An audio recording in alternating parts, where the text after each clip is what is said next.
13. 아브람과 롯. 가나안에서 아브람은 큰 부자 되지만 땅을 두고 롯에게 우선권 주니 롯은 비옥한 소돔과 고모라를 차지하네. 아브람이 조카 롯과 갈라지다. 13장 1절에서 13절. 이집트 땅을 떠나 이전에 살던 가나안의 남쪽 광야지대 네겝으로 돌아온 아브람은 자신도 놀랄 정도로 이미 부자가 되어 있었다. 하란에서 얻은 것, 네겝 지방에서 장사하여 벌어들인 것에 이집트 왕에게서 받은 값진 선물까지 더해져서 모든 살림살이가 풍요로웠다. 가축과 금은과 남녀 종들이 많았다. 아브람의 조카 롯도 많은 가축과 남녀 종들을 거느리게 되었다.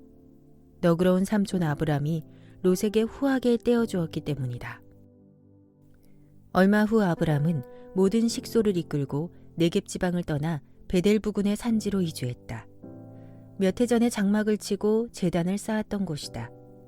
그곳으로 이주한 아브람은 이번에도 가장 먼저 제단을 쌓고 하나님께 예배부터 드렸다.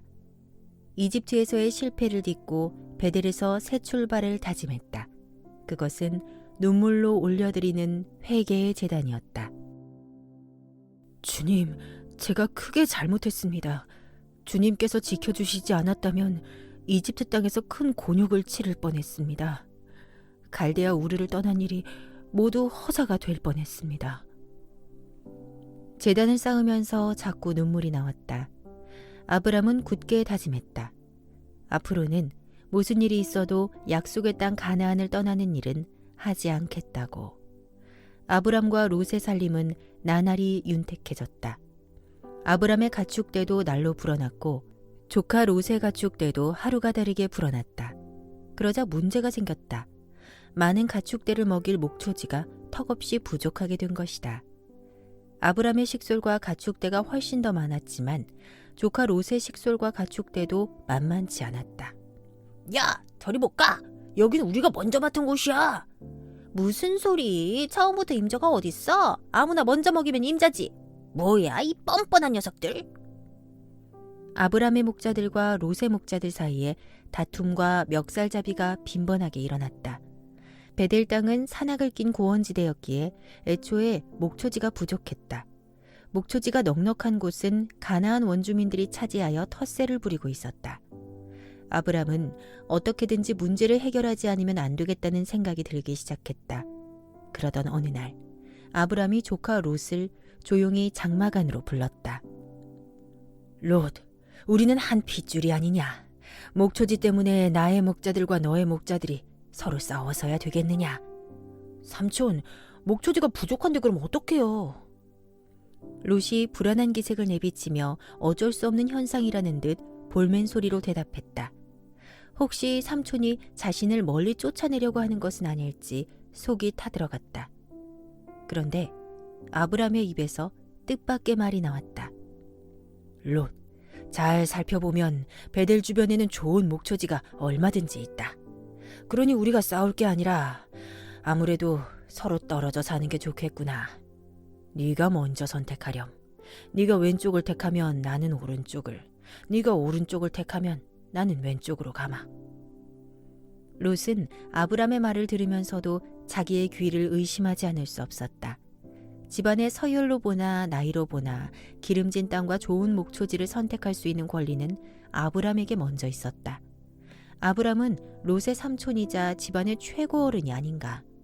하지만 아브람은 너그러운 마음으로 조카 롯에게 선택권을 양보하고 있는 것이다.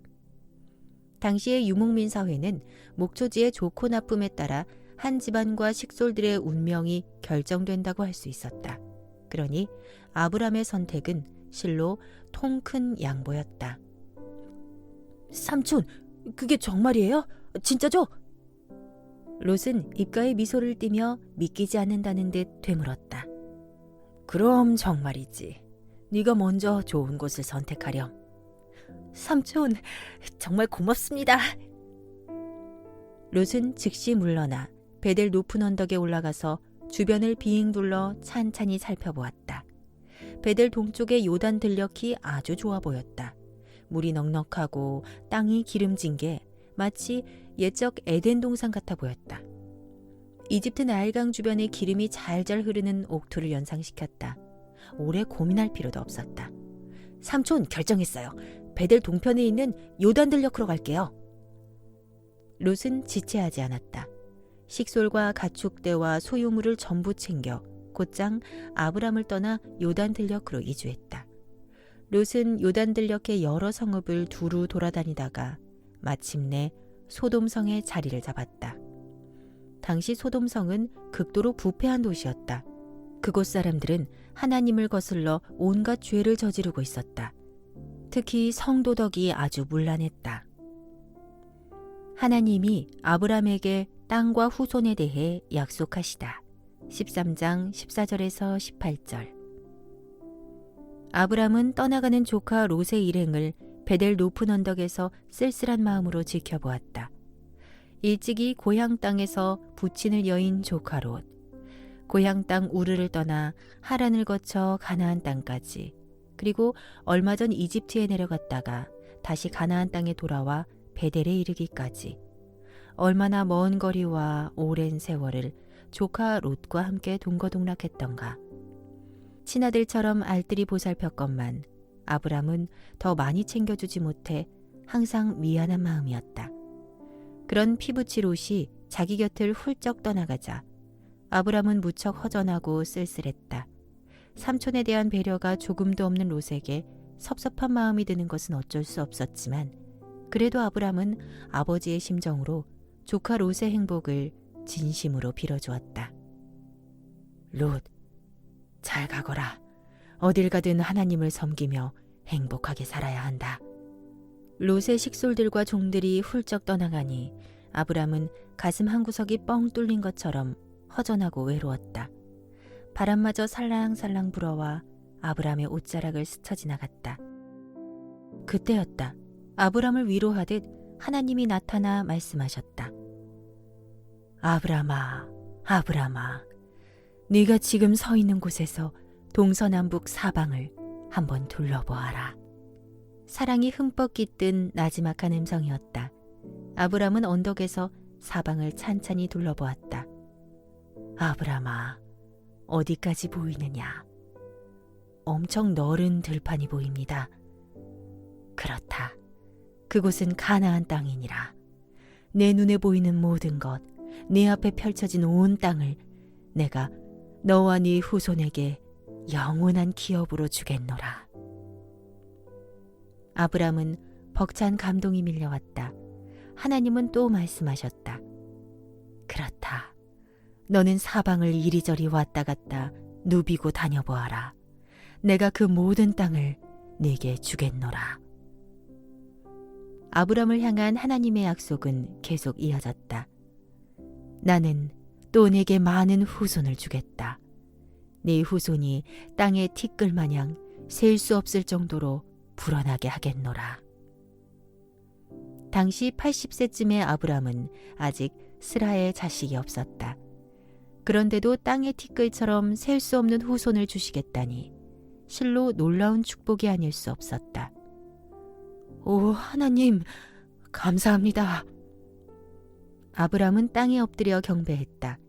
그 뒤 아브람은 베델을 떠나 헤브론에 있는 상수리 나무 숲 부근에 장막을 치고 정착했다. 그 숲의 임자는 아모리 족속의 추장 마므레였다. 헤브론은 해발 930m의 유대 산지에 자리 잡고 있는 고대 성읍으로 예루살렘에서 남서쪽으로 30km쯤 떨어져 있었다. 14. 살렘 왕 멜기세덱. 롯이 포로가 되었다는 조카 소식에 아브람 군대가 적을 물리치고 포로와 재물 되찾네. 멜기세덱 왕이 아브람 군대에게 빵과 포도주 베풀며 하나님 이름으로 축복하네. 아브람이 포로되어 잡혀가는 롯을 구출하다. 14장 1절에서 16절. 가나안 땅에 전쟁이 터졌다. 전쟁의 원인은 이러했다.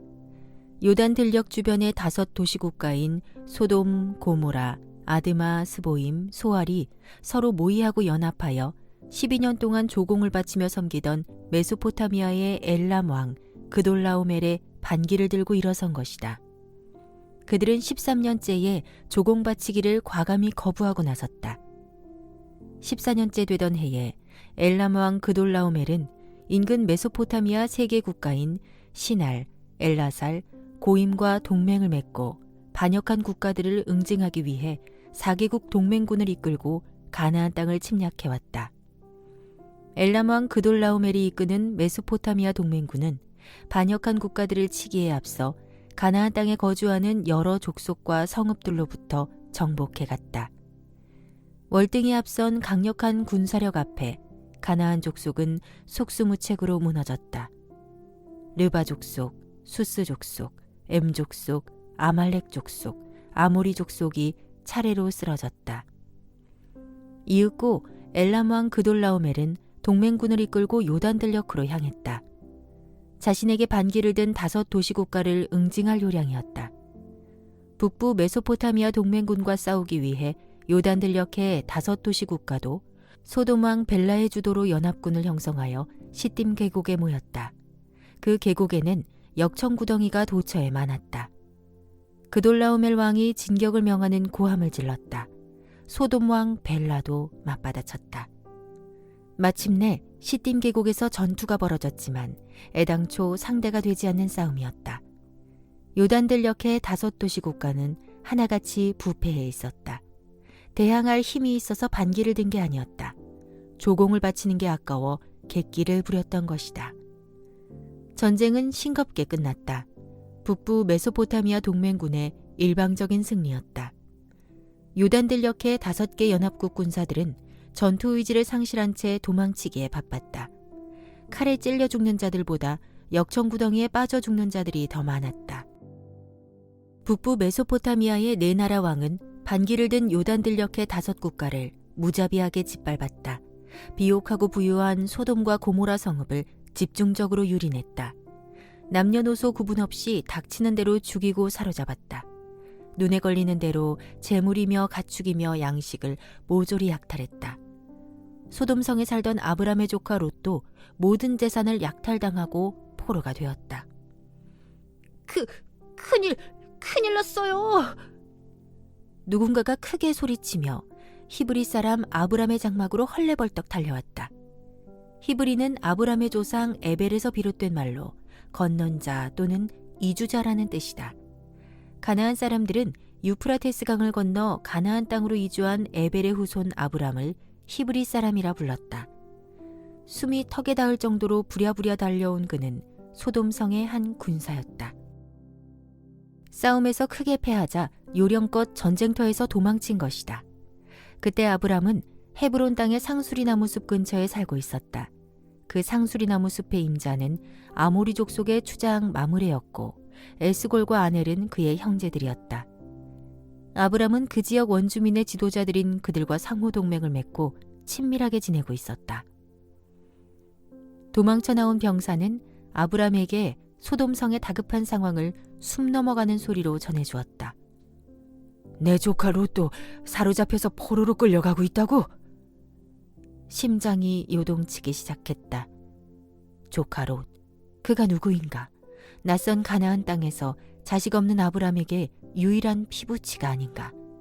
기름진 땅을 택하여 좋아하라 웃으며 훌쩍 떠날 때는 섭섭한 생각도 잠시 들었지만 막상 포로가 되었다니 조카에 대한 서운한 감정은 눈꼽만큼도 없었다. 조카의 안위가 걱정될 뿐이었다. 어서 가서 구출해야 한다는 생각으로 아브람의 마음이 다급해졌다.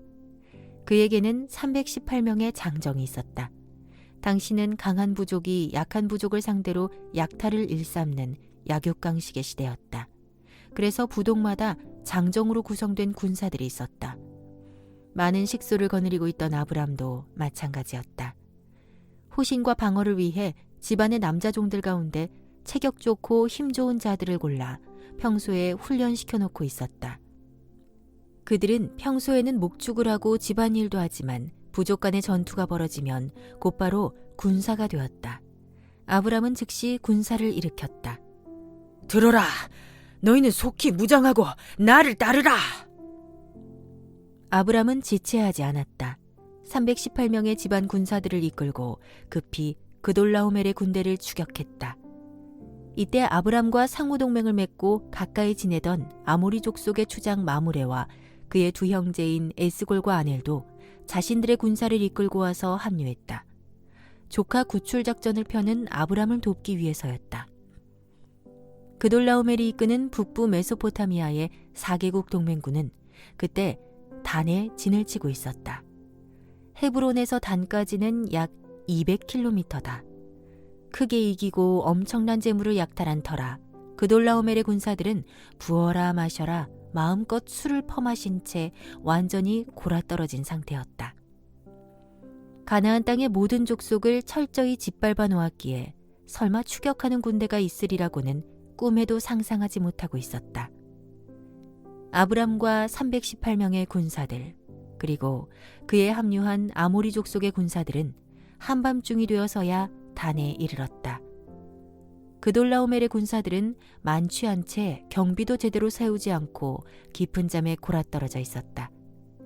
아브람은 병력을 여러 패로 나눈 뒤 한밤중에 큰 함성을 지르며 일시에 습격했다. 술에 취해 깊은 잠에 빠져 있다가 큰 함성을 듣고 놀라 잠에서 깨어난 그돌라오멜의 군사들은 도대체 정신을 차릴 수 없었다. 니크, 안 되겠다. 일단 도망치고 보자. 한 무리의 군사가 허겁지겁 도망치기 시작하자 다른 군사들도 싸울 엄두를 내지 못하고 덩달아 도망쳤다. 아브람의 군대는 다마스쿠스 북쪽에 있는 호바까지 80km가량을 더 추격하며 적들을 크게 물리쳤다. 일개 부족의 군사들로 강력한 네 나라의 동맹군을 물리친 대단한 승리였다. 아브람은 큰 소리로 롯을 찾았다. 롯! 어디 있느냐? 삼촌, 저 여기 있어요. 아브람과 롯은 서로 얼싸안았다. 무사했구나. 하나님 감사합니다. 아브람은 조카 롯과 그의 식솔들을 구출하고 빼앗긴 롯의 재물도 전부 되찾았다. 롯뿐만 아니라 다른 사람들도 전부 구출하고 그들의 재물과 가축도 도로 찾았다. 살렘왕 멜기세덱이 개선하는 아브람을 축복하다. 14장 17절에서 24절. 아브람 군대가 북부 메소포타미아의 동맹군을 쳐부수고 돌아오자 살렘왕 멜기세덱이 빵과 포도주를 가지고 개선하는 아브람의 군대를 마중 나왔다. 그는 하나님을 섬기는 제사장이기도 했다. 평화란 뜻을 지닌 살렘은 예루살렘의 고대 이름이다. 하늘과 땅을 지으신 하나님, 지극히 높으신 하나님이여, 아브람에게 복을 내려주소서. 아브람의 손에 대적을 넘겨주신 하나님, 지극히 높으신 하나님이여, 찬양을 받으소서. 멜기세덱은 두 손을 높이 들고 아브람을 축복했다. 이에 응하여 아브람은 자신이 되찾은 전리품 가운데 11조 곧 10분의 1을 떼어 살렘 왕 멜기세덱에게 바쳤다. 그때 소돔 왕도 왕의 계곡까지 마중 나와 있었다. 아브람이여, 승리를 축하하오. 정말 대단한 일을 해내셨소. 그대가 되찾아온 전리품은 전부 가져도 좋소. 하지만 우리 성읍 사람들은 제게 돌려보내 주었으면 하오. 왕이여, 지극히 높으신 하나님께 내가 손을 들어 맹세합니다. 나는 왕에게 속한 것은 신발 매는 끈 하나조차도 취하지 않을 것이오. 왕 때문에 내가 부자가 되었다는 말은 듣지 않을 것이오. 그러면서 아브람은 한 가지를 부탁했다. 다만 내가 거느린 군사들의 먹을 것만은 챙길 것이오.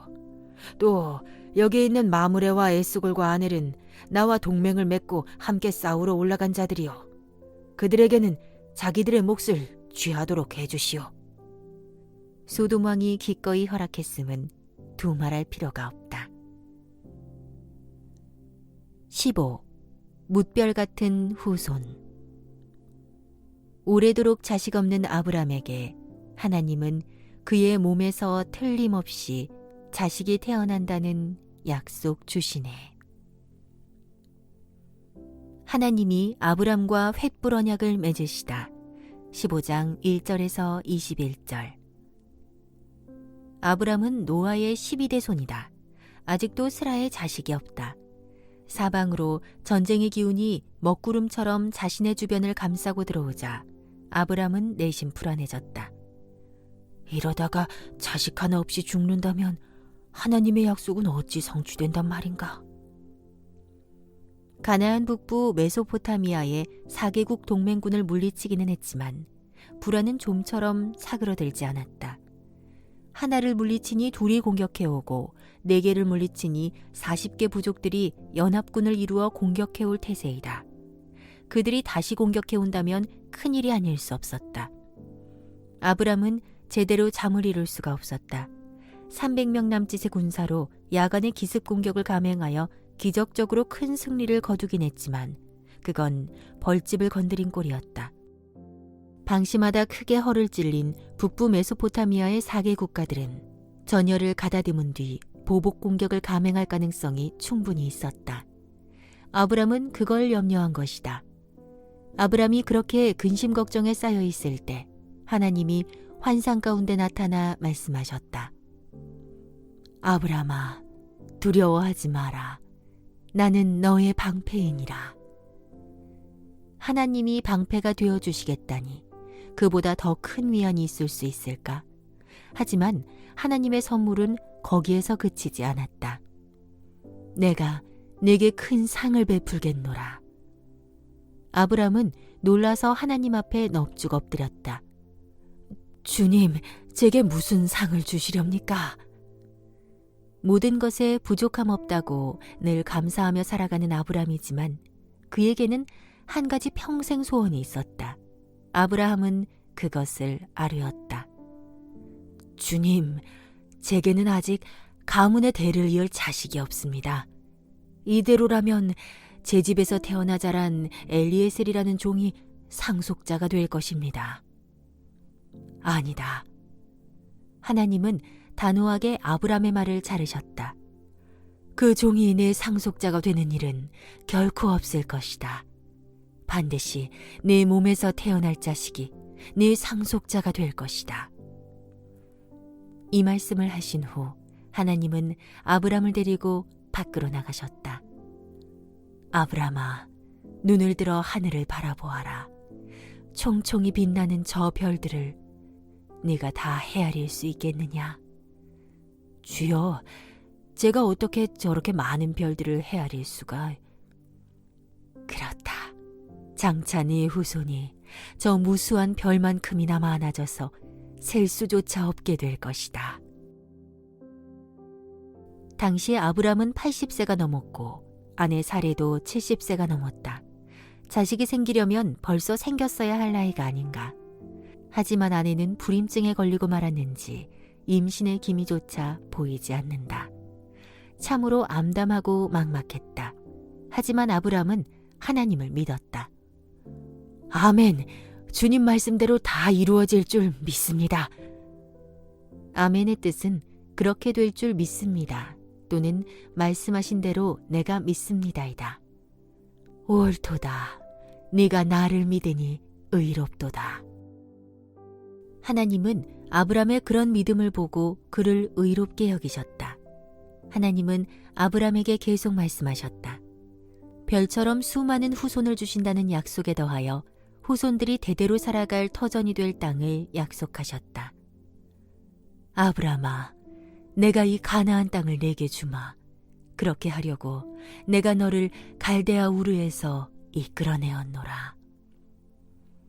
그 당시 아브람은 가나안 땅의 나그네 신세로 한 평의 땅조차 없었다. 주님, 제가 이 땅을 대대로 차지하게 된다는 사실을 어떻게 알 수 있겠습니까? 너는 3년 된 암소와 암염소와 순양을 각각 한 마리씩 준비하여라.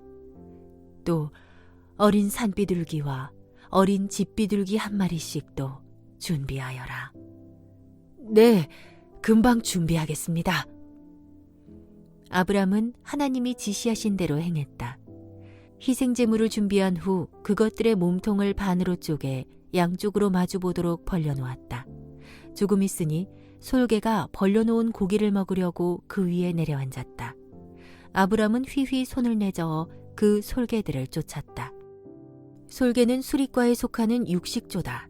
하늘에서 원을 그리며 돌다가 지상이나 수면 위에 먹잇감을 발견하면 곧바로 내려가 잽싸게 낚아채곤 한다. 얼마나 시간이 흘렀을까? 해가 뉘엿뉘엿 저물고 있었고 아브람은 깊은 잠에 빠져들었다. 그때였다.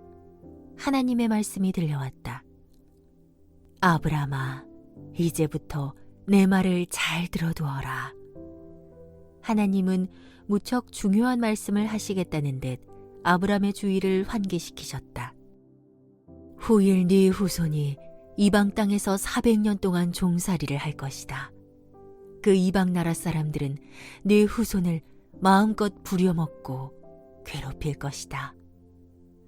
아브람의 후손인 이스라엘 백성들이 이집트 땅에서 혹독한 종살이를 할 것을 예언하신 것이다. 그러나 때가 이르면 내가 그 이방 나라를 징벌하고 네 후손을 건져내겠노라. 그러면 네 후손이 많은 재물을 가지고 그 땅에서 빠져나오게 될 것이다. 이스라엘 백성들의 출애굽을 예언한 말씀이다. 성경에서 애굽은 오늘날의 이집트를 가리킨다. 아브람의 후손을 위한 하나님의 놀라운 섭리와 경륜의 말씀은 계속 이어졌다. 네 후손이 이방 나라의 종살이에서 벗어나 이곳 가나안 땅으로 돌아오려면 400년이 지나야 한다. 그때가 되면 가나안 족속들의 죄악이 이 땅에 가득 찰 것이고, 그러면 내가 그들을 쫓아내고 네 후손을 이 땅으로 인도해 드릴 것이다. 이는 후일 여호수아 시대에 있을 가나안 정복을 예언한 말씀이다. 덧붙여 하나님은 말씀하셨다. 아브람아, 너는 오래 살다가 평안히 죽어 땅에 묻힐 것이다. 과연 그랬다. 이후에 아브람은 천수를 다 누린 뒤 175세를 일기로 평안히 눈을 감았다. 언약 체결에 관한 의식은 계속되었다. 해는 이미 졌고 주위에는 어둠이 짙게 내렸다. 바로 그때였다. 갑자기 연기가 피어오르는 화로가 보이면서 타오르는 횃불이 나타나더니 몸통을 쪼개어 벌려놓은 희생제물 사이로 지나가는 것이었다. 환상 속에서 횃불은 마치 다리가 달려있는 것처럼 제물 사이를 지나가고 있었다. 여기에서 타오르는 횃불은 하나님의 임재를 상징한다. 당대의 관습에 따라 이른바 횃불 언약이 체결된 것이다. 고대 중근동에서는 언약이나 동맹을 체결한 뒤엔 그것을 확증하기 위해 짐승을 잡아서 그 고기를 양편으로 벌려놓고 당사자들이 그 사이를 함께 지나가는 의식을 치르곤 했다. 약속을 깨뜨리면 그 짐승처럼 반드시 죽임을 당할 것이라는 의미가 깃든 엄숙한 체결의식이다. 하나님도 이 같은 당대의 관습을 빌어 아브람과 언약을 체결하신 것이다. 그래서 언약을 가리키는 히브리어 베리트는 자르다란 의미가 있다. 아브람의 일생에서 이날은 두고두고 잊을 수 없는 감동적인 사건이었다. 아브람에게 하나님이 축복의 도장을 확실하게 찍어주신 날인 것이다. 그 도장은 불에 달군 하나님의 쇠도장, 낙인이다. 누구도 빼앗아갈 수도 없고 물릴 수도 없는 확인 증서다. 하나님은 아브람의 후손에게 주실 약속의 땅, 곧 가나안 땅에 대해 구체적으로 일러주셨다. 그 땅의 남쪽 경계는 이집트강, 북쪽 경계는 유프라테스 강이다.